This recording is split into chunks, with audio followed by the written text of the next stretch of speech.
করতে যে আমার কি আনন্দ হয় তা তোমাকে বলে বোঝাতে পারবো না। সে তো হবে, ভ্যাবলার হাতের জাদুই আলাদা। শুধু বড়াই জাদু নেই বউ, আমার মনে জাদু আছে। চারু দিদি আমাদের যে নতুন জীবন দিয়েছে তার ঋণ আমরা কোনোদিন শোধ করতে পারবো না গো। এ আমাকে শাস্তি দেবে? আজ রাতে তুই যখন রত্নগড়ের অন্ধকার সেলে বন্দী হবি তখন দেখবো তোর মেয়ে। হেমরাজ্যের রাজপ্রাসাদে একটি সুন্দর অলিন্দ। চারু, তুমি কি ঘুমাচ্ছ? কাল রাত থেকে তুমি একটা ফোঁটাও বিশ্রাম নাওনি। আমি কি তোমার ঘুমের ব্যাঘাত ঘটালাম? হেমরাজ্যের কারাগার, বন্দি কালু হাত পা বাঁধা অবস্থায় মেঝেতে পড়ে আছে। তার চোখে মুখে তখন বিষাক্ত ধোঁয়ার জ্বালা। সামনে ওরে বাবারে, আমি তো আগেই বলেছিলাম ওই চারুলতার মাথার উপর স্বয়ং বিধাতার হাত আছে। ও মানুষ নয়, ও একটা জাদুকরী। এবার তো অরুণ আর চারুলতা আমাদের কাউকে আস্ত রাখবে না। রূপমঞ্জুরি, তুই আমাকে বাঁচাতে গিয়ে শেষ পর্যন্ত রত্নগড়টাকেও শ্মশান বানিয়ে ছাড়বি। মিথ্যে কথা! বাতাস কখনো রূপমঞ্জুরির ইচ্ছার বিরুদ্ধে যেতে পারে না। চারুলতা নিশ্চয়ই কোনো মায়া বিস্তার করেছে। কালু বন্দী হয়েছে, হেমরাজ্যের একটা প্রজারও কিচ্ছু হয়নি। না মহারানী, রাজপুত্র অরুণ কালকে মোটা দড়ি দিয়ে বেঁধে হেমরাজ্যের দরবারে নিয়ে গেছে কালুকে। আজ সকালে কালুর বিচার হবে। রাজপুত্র আর চারুলতা জেনে গেছে এই বিষাক্ত হাওয়া আপনি পাঠিয়েছেন। মহারাজ অম্বিকা প্রসাদ রেগে ফুটছেন। চারুলতা, তুই আমার প্রতিটি আঘাত নিজের ভাগ্য দিয়ে আটকে দিচ্ছিস, কিন্তু আমি এত সহজে হার মানবো না। তুই আমার চরকে বন্দি করেছিস, বাণিজ্যের পথ বন্ধ করেছিস। আমি এবার তোর এমন দুর্বল জায়গায় আঘাত করব যা তুই স্বপ্নেও ভাবতে পারবি না। আমি আমার শেষ রক্তবিন্দু দিয়ে হলেও তোর ওই অহংকারের মুকুট টেনে হিঁচড়ে নামাবো। হেমরাজ্যের কারাগার, বন্দি কালু হাত পা বাঁধা অবস্থায় মেঝেতে পড়ে আছে। তার চোখে মুখে তখন বিষাক্ত ধোঁয়ার জ্বালা।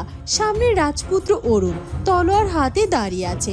চারুলতা শান্ত মুখে অরুণের পাশে দাঁড়িয়ে। বল শয়তান, তোর রানী রূপমঞ্জুরি আর কি কি ফাঁদ এঁটেছে। তোরা রাতের অন্ধকারে আমাদের পুরো রাজ্যকে বিষাক্ত হাওয়া দিয়ে চিরতরে ঘুম পাড়িয়ে দিতে চেয়েছিলি। আজ তোর গলা আমি এই কারাগারে নামিয়ে দেব। আমাকে বাঁচান রাজপুত্র মশাই, আমাকে মারবেন না। আমি তো সামান্য আঁকাবো চোর। মহারানী রূপমঞ্জুরি আমাকে বিষের হাড়ি দিয়ে পাঠিয়েছিল। বলেছিল এই হাওয়া প্রাসাদে ঢুকলে আপনারা সবাই মারা যাবেন। আমি কিছু জানি নে। থামুন রাজপুত্র, ওই রক্ত দিয়ে আমাদের তলোয়ার অপবিত্র করার কোনো দরকার নেই। ও সামান্য একটা মোহরা, আসল বিষ তো রূপমঞ্জুরির মনে। তুমি একে ছেড়ে দিতে বলছো চারু? ও আমাদের সবাইকে মারতে এসেছিল। আমি ওকে ছাড়বো না রাজপুত্র, আমি ওকে রূপমঞ্জুরির কাছেই ফেরত পাঠাবো। তবে আমার একটা বার্তা নিয়ে। কিরে কালু, তুই বাঁচতে চাস তো? হ্যাঁ হ্যাঁ যুবরানী, আপনি যা বলবেন আমি তাই করব। আমাকে শুধু প্রাণে বাঁচিয়ে দিন। ওই বিষের দোয়ায় আমার বুক এখনো জ্বলছে। তুই আজই রত্নগড়ে ফিরে যাবি। গিয়ে তোর রানীকে বলবি চারুলতা প্রাকৃতিক আশীর্বাদ নিয়ে চলে। রূপমঞ্জুরি যতবার বিষ পাঠাবে প্রকৃতি ততবারই সেই বিষ ওর দিকেই ফিরিয়ে দেবে। আর বলবি হেমরাজ্য আর মধুপুর এক হয়ে গেছে। সে যেন নিজের প্রাসাদের দরজা বন্ধ করে বসে থাকে। কোনোদিন যদি আমাদের সীমানায় পা দেওয়ার কথা ভাবেও, তবে রত্নগড়ের ইট খুলে আমি নদীতে ভাসিয়ে দেব। তোমার বিচার সত্যি অদ্ভুত চারু। কালু, তুই যুবরানীর কথা শুনেছিস? যা, ভাগ এখান থেকে। তোর মহারানীকে গিয়ে বলবি রাজপুত্র অরুণের তলোয়ার এখনো খাপে ঢোকেনি। অরুণ প্রহরীদের ইশারা করতেই তারা কালুর বাঁধন খুলে দেয়। কালু প্রাণ ভরে দৌড়াতে দৌড়াতেই কারাগার থেকে পালিয়ে যায়। চারুলতা হাসি মুখে অরুণের দিকে তাকালো। হেমরাজ্যের বিশাল আর সুন্দর পশুশালা, চারদিকে কত সতেজ ঘাস আর খাবার। চারুলতা আদরের পোষা গরু লালু মন খারাপ করে জাবর কাটছে, তার চোখে জল। হঠাৎ করে ডানা ঝাপটে সেখানে উড়ে এলো চারুলতার রাজপুত্র অরুণের প্রিয় বন্ধু সোনা পাখি।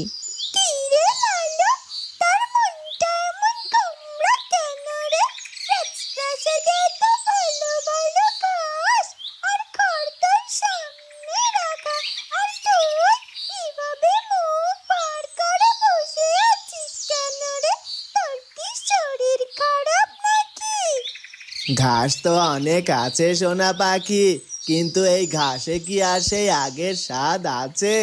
আগে যখন মধুপুরে ছিলাম, চারু রোজ নিজের হাতে আমাকে ঘাস খাওয়াতো, আমার পিঠে আদর করে হাত বুলিয়ে দিত।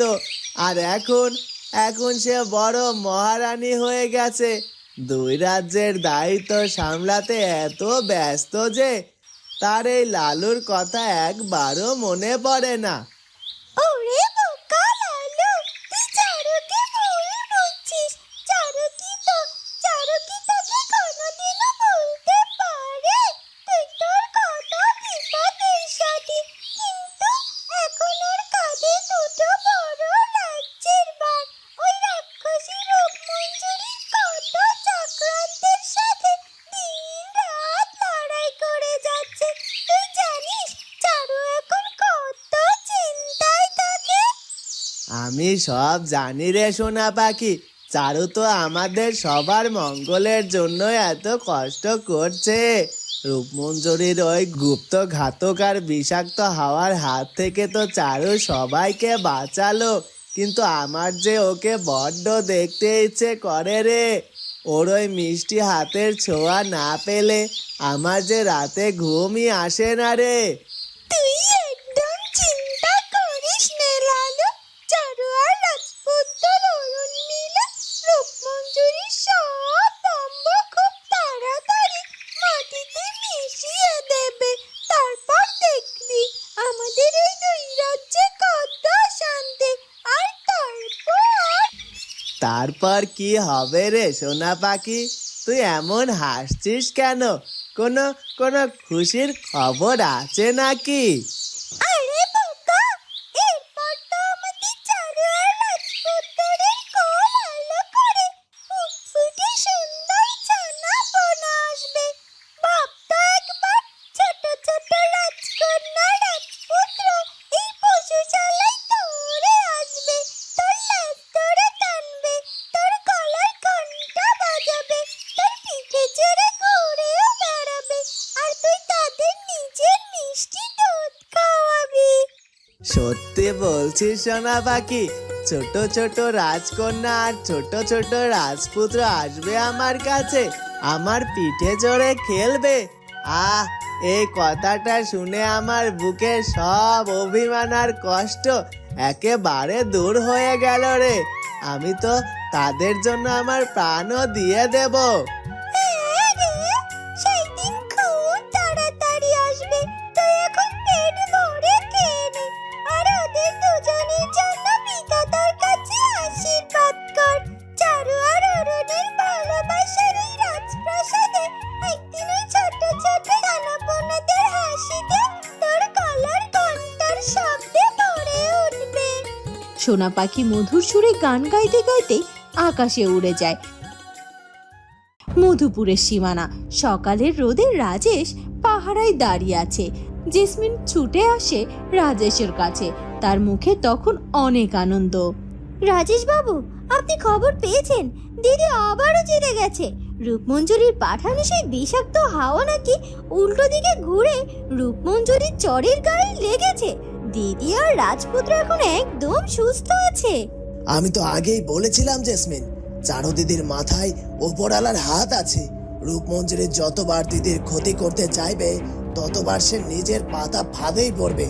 এবার অন্তত আমাদের মধুপুরের সীমানায় শান্তি এলো।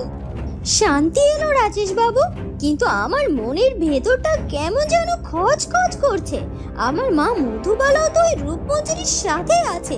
রূপমঞ্জুরি বারবার হারছে দেখে সে নিশ্চয় আমার মায়ের উপর রাগ মেটাবে না তো?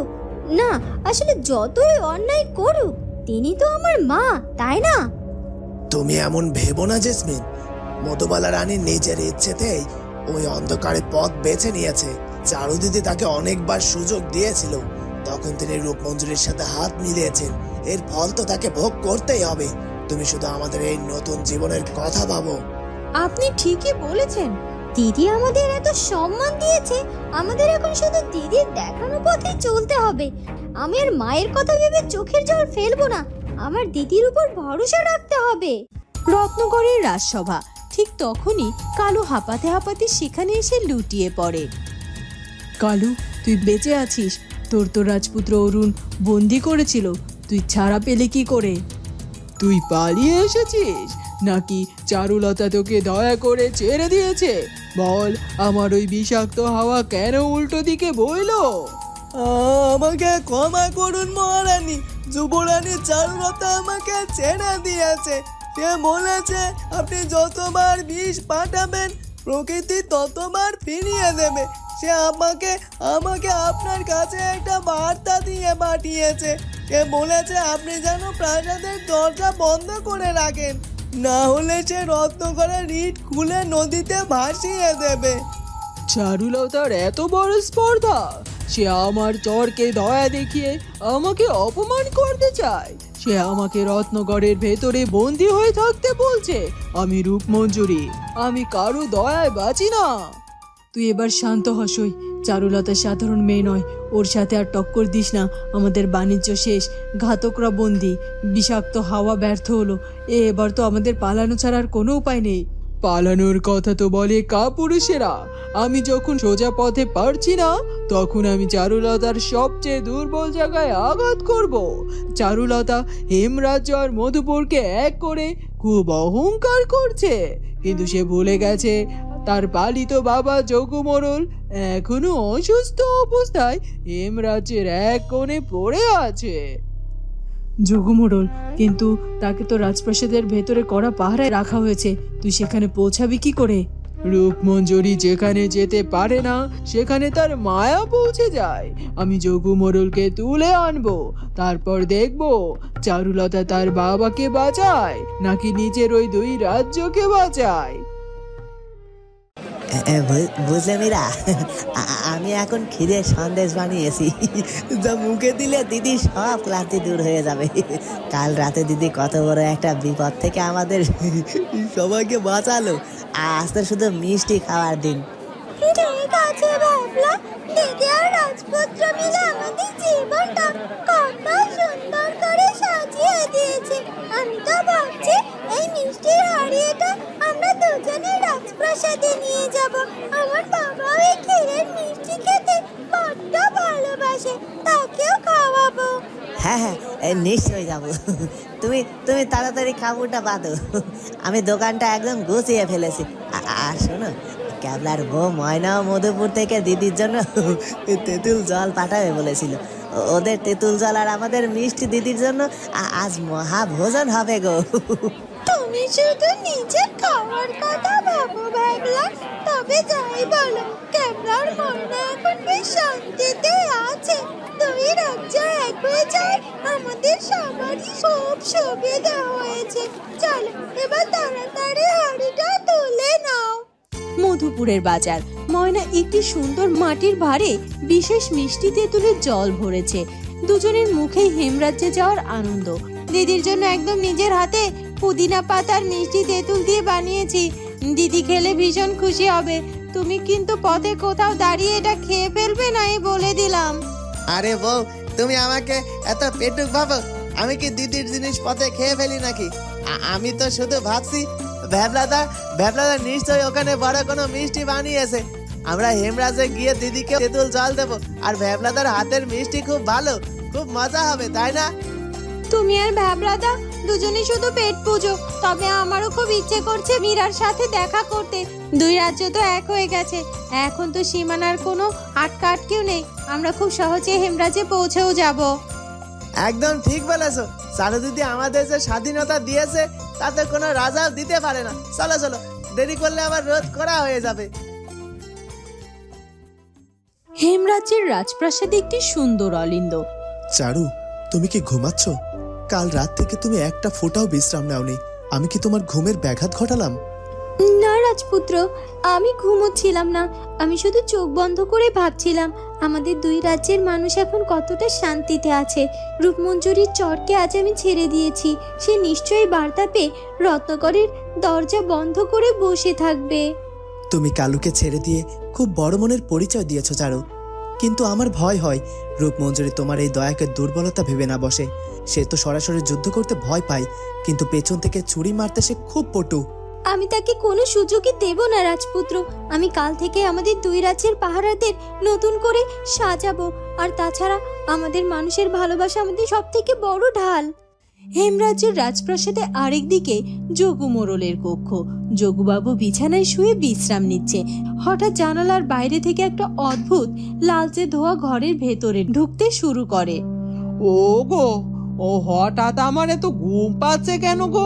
চারদিকটা কেমন যেন অন্ধকার মনে হচ্ছে, মাথাটা বড্ড ভারী হয়ে আসছে গো।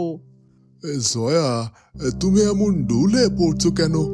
এখনই তো তুমি একদম ঠিক ছিলে। আর ঘরের ভেতরে এই অদ্ভুত ফুলের গন্ধ কোথা থেকে আসছে গো? জয়া কোনো উত্তর দিতে পারে না। সে গভীর ঘুমের ঘোরে যোগুবাবুর বিছানার পাশেই ঢলে পড়ে। যোগুবাবু ভয় পেয়ে জয়াকে ডাকার চেষ্টা করে।